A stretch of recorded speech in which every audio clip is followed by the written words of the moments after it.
Peace, everybody. Welcome to Randomly Selected, powered by the Silverroom. My name is Mario. Thank you so much for checking us out and making us a part of your day. Please don't forget to rate and review our program. Speaking of, on today's program, Norman Teague, an amazing cat. We'll learn all about his work as an artist and just why he wears orange, all kinds of things. Norman tells us about his origin story, of course, his coming up in the Chicago public school system and how that had an effect on him wanting to work with the youth today. So this is not new. It's been a thing for Norman Teague. We get a chance to talk to him about that and a whole lot of other cool stuff live from the Bronzeville Winery. Well, not now, but then. It's Randomly Selected. So before I get started, I just want to say thank you to Eric Williams, CC, the staff here, the DJ, everybody that came tonight. I really appreciate that. And most of all, please understand that these hands right here, they don't get to do all this work. So I really want to thank the team that helped me build this every day, working hard, sweating. Caswell James, Will Fitzsimmons, Jacob works in my studio with me today. Couldn't do a lot of work. And Max Davis over here. Raise your hand, Max. Thank you so much. They'll get to come up soon and give a little bit of their story. You're kind of good at this. Maybe I'll just sit on the couch. Nah. What was your question again, actually? See? No. I'm always interested in a person's origin story, how this all began. It's far too long, but it started right here on the south side of Chicago. Short story, I studied drafting, went into architecture, then product design, felt like I could make my own money, started making shit. People started paying me for it, and here I am today. Where'd you go to high school? I went to Tilden Technical High School, right here on 47th and Union. Look at you. How about that? Blue Devils. You're like one of the last people at that place, right? Yeah, right? Yeah. I only asked because you said drafting. I went to Chicago Vocational. CVS. Somebody here went to the V? Yes. See? Oh, you. What's up, Susan? And drafting was such an important part of the fiber of that school. I imagine it was like that at Tilden too. It was very technically driven, yeah. A lot of trades. Yeah. Had electrical, all that. It was one of those things that if you did well in drafting, like the most benign part of it, drafting one. If you did well in drafting one, and then they, okay, so you're good, you can go to drafting two. And it's like, oh, word, drafting two. And then it's like, oh, hell no, I'm out. This is terrible. No, it was real nerdy for me. I went to advanced drafting. What year? Like when you were freshman? No, sophomore, junior. Yeah. I did it all the way through high school. Yeah. And then I was looking for more when I got out, so I went to Harold Washington College. So I'm a real Chicago, like, CPS, anything free, I'm all about it.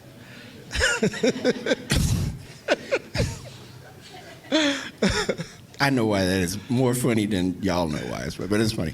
And I'm going to jump around a bit. Is this what kind of got you interested in working with young folks? The fact that you know that experience of going through the Chicago public school system, what that means? I realized I had a talent, and I wanted to share it. And I needed other young people. So I wanted to become the low-hanging fruit. So I wanted to be the example. And so, yeah, not seeing black people in those spaces wanted me to reach out and work with other people and teach and all those things. So in the midst of your beginnings, you're in the system, for lack of a better phrase. You excel at your craft. You realize things are like, I'm good at this. What was your aha moment? Or what did Oprah call it? The light bulb moment. What was your light bulb moment? No, it was an aha moment. I think when I sold a table at McKinley Design at a gallery opening. And I realized at that moment that this was something that I could do all day long, and I could make money at it. and I had worked in architecture firms. I was a token there. What firms did you work at? Eva Maddox, the Environments Group, a hospitality group. I worked at 555 Fabrication. All these companies that had, a Black or a Hispanic working in it. And when I left that field, I really wanted to let it be known that this was a way to make a living. Yeah. Like, you could be a researcher, you could be, if you're good at sketching and drawing, you could be that. You could work in the shop and do prototyping, and you could even build, you could build furniture, you could build out restaurants. And things like that came to me as a way, literally, of just making a living. But not to mention that I'm living amongst neighborhoods filled with vacancy. So the more I can get people interested in doing this, maybe the more we'll have a mom and pop shop. But I think the idea of using our hands to do that work was really crucial to me. We're talking with Norman Teague today on Randomly Selected. We ask him how he sees himself in the midst of the moment and being the influence of things in a period where a lot of folks try but can't achieve the same results. We also ask about the redesign of Silverroom, in which he was in charge during the pandemic, right in the beginning of COVID. And I also ask him what his vision was when he first stepped into the Bronzeville Winery, where we're recording the show. It's Randomly Selected, powered by the Silverroom. I'm literally just trying to be the example, man. I mean, I do the best I can. It ain't all great. Like, all things don't, they don't turn out perfect. Not every job goes as well as you plan it to go. But I do feel like we have a good stomping ground. I have a good flock network of brothers that I know I can call on that are good at this or good at that. So I'm not trying to take the pot and run with it. I'm really trying to see where I can share the pot, because it's a lot of work to be done. There's a lot of skills that are out there. And the more, if you look at our studio, the cats that I work around, I don't think there's a thing we can't build. I'm working on, who's here? I'm working on pricing for the Obama Presidential Center to actually build things that I want to build that I think should be built by the people that live in this neighborhood. How you just dropped that like it was just But it's you working on Fred Johnson's backyard fence. That's Barack Hussein Obama. Yeah. How do you get that? What was that called? For me? Yeah, was it phone ring? Hello, yes, this is the Barack Obama Foundation. What is that? You get a call from the former president of the United States. That's a big deal. No, it wasn't that close, fam. Okay. No, I've never gotten this call, bro. I don't know. It wasn't that close. We're literally working with the exhibitions team. Okay. Which is called Ralph Applebaum and Associates, and they're doing pretty much the interior exhibitions. See, in my mind, it's Barack calling you on the phone. No, hey, how you doing, Norm? That's sexy. No, it ain't that Norm. sexy. But the call itself was, for me, my first thought was great. If I can have a word in it, it's literally going to be the people that live in these surrounding areas that help build this place. Because what better way to get people to come to the Obama Presidential Center than to have a hand in it, like a literal hand. And so it's, for me, it's just it's an excellent client to have. How's that? It's not just another client, it's an excellent client to have. Checks don't bounce. Before we talk about arts and public life, the stuff that you create, like for Silverroom, for example, you helped the design of the new Silverroom during COVID. Yeah. What was, I talk to Eric about this all the time, but what was that like in the midst of the pandemic to have that charge of redesigning Silverroom? And you do something like Bronzeville Winery, when we do Connect South Shore, all the stuff people sit on there is you, Block Party, all those things. When you get that call, is it, and sometimes you have to do it you don't have the time element that you would like to have, I imagine. Yeah. We got the call from Ann Louie from Future Firm because I want to give a big applause to Ann Louie because the design of this space came from a Are very the Future Firm folks here? special. Are the Future Firm folks here? Are they here? No. Oh. Very special designers who care just as much about this community and worked really diligently with Eric to get the design just right. We came in with a few additional salt and peppers to add to that, but to work during COVID was actually a pleasure. Like, it was probably the busiest time the studio has ever had, and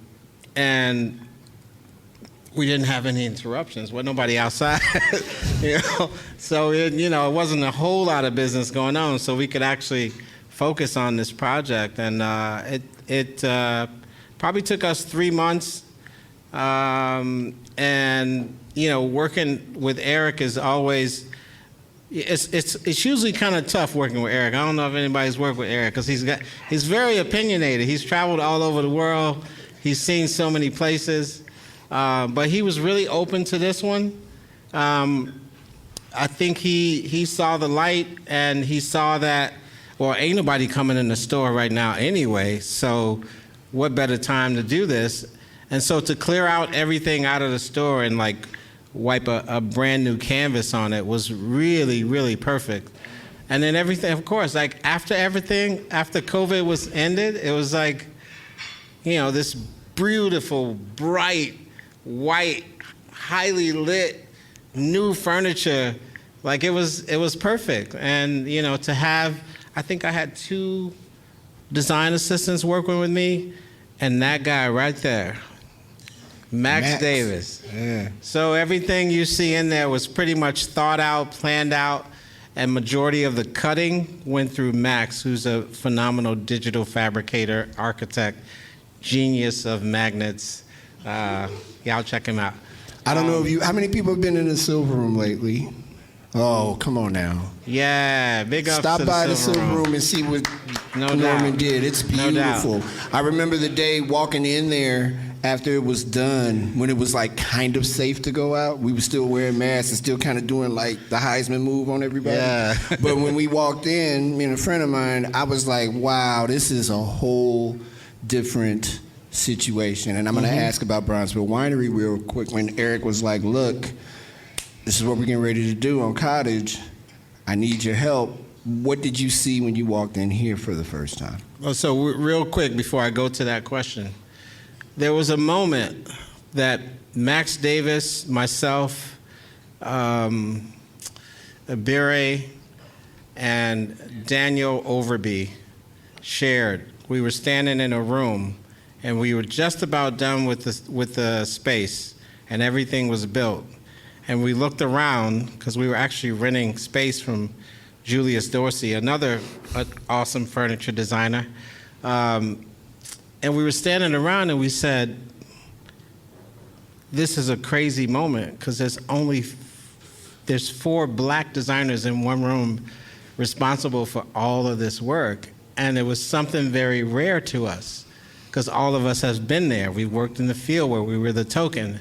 But to be in a room full of designers of color, actually designing a space in a black neighborhood, majority, and having done all that work together was a real sort of, that was another aha moment in my career. Yeah. So let me go back to that question you just asked. What was that question again? See, now I wanted to ask another question. In your goings about throughout your career, you talked a couple of times tonight about being the only black person in a room or the only black male in a room. Yeah. And then you're in this room with these other designers who all look like you. How do you then say, there is nothing I cannot do and I do not need the help of, or are you still open to the inclusivity and the diversity of help? I've been saying that for years. But I think I've come into meeting so many other phenomenal designers of color because this is a catchy thing right now. You know, you're starting to see designers popping out of the woodwork. But to be with a team that I'm working with and to see the same sort of brilliance in this kind of work was the eye-opener for all of us. And I think there's a few things that we'll mention. I'm going to let Max mention it because it's up and coming and he's highly responsible for it. But I think these kind of movements where we're looking at our communities and the amount of work that's needed to be done, the amount of thinking that needs to go into it, it's really crucial that we have a space that we can do that in. And I think that today we are, you know, we're just happy to be moving closer to that. I'm gonna save a little bit of that for later. As we wrap things up with Norman Teague here on Randomly Selected, we ask him, what was it like to be amongst the first people to create art at Arts and Public Life, University of Chicago, shout out, building with the Astor overall, and what was it like trying to create for that neighborhood, the lovely neighborhood where Arts and Public Life is located here on the south side of Chicago? It's Norman Teague. We wrap things up from Bronzeville Winery on Randomly Select. So that was further into teaching, and that's literally, and it was a program that was created. It's called the Design Apprenticeship Program, and it was literally created to allow young people to come in, think about the needs of their neighborhood, and then work with me and this really beautiful wood shop that they had to build things within their neighborhood. So literally, we spread out, started talking to neighbors, and literally found out, you know, what the needs were. And we were like, you know, doing signage for, I don't know if y'all know Miss Lee, who used to have, yes. What's the name of her place? It was Miss Lee's Good Food, I think. Yeah, Miss Lee had a soul food joint right on 55th. And they were doing signage for that, and they were building benches for this. And I think it's just and this is the beauty of that. So that was 2012. 3 years ago, I ain't gonna get teary. I said I ain't gonna cry to this. But 3 years ago, one of those students came back to me and said she just graduated from Southern Illinois with an urban planning degree, and she was now starting her own business. And I was like, done. Like that's all these little spurts are all about. I think that we're all trying to plant seeds in whatever way we can, and the fact that we actually get to see them sprout is really that's why I teach. Yeah. And so the design apprenticeship program went on. I think it's still going on now. One of my previous apprentices actually teaches the class now. Wow. So I think it's important to have this type of like easy to access, and I think a lot of the students are paid to take these classes, which is even better because those incentives come in twofold. They get some money in their pocket and they get to work in the community. And so those are the reasons why I teach. I remember seeing those little kids. Y'all can clap for that because I saw you wanting to. I remember seeing those kids and back then being in there, and just the idea that they felt like they could do. I would go back to this theme again about being able to do anything. They felt empowered in there, man. Yeah. And I don't know what I know what that's like as a teacher, to be able to see the look when a kid gets it, but on that scale, in that place, in a neighborhood that really didn't want the Astor or none of us over there. Yeah. It was like, you know, it took a minute for them to accept the fact that people like you and Avery R. Young and everybody else was in that building trying to create for that neighborhood. Yeah. I think it takes people with big visions, and I think the Astor has found a way to really convince, knock down walls, you know, get the bullshit out the way and literally get down to business. And I think it's doing a lot in our neighborhood for a lot of people. And I think that even that platform that he's just leaving, I think is more than enough for somebody else to step in and say, this is where I need to be.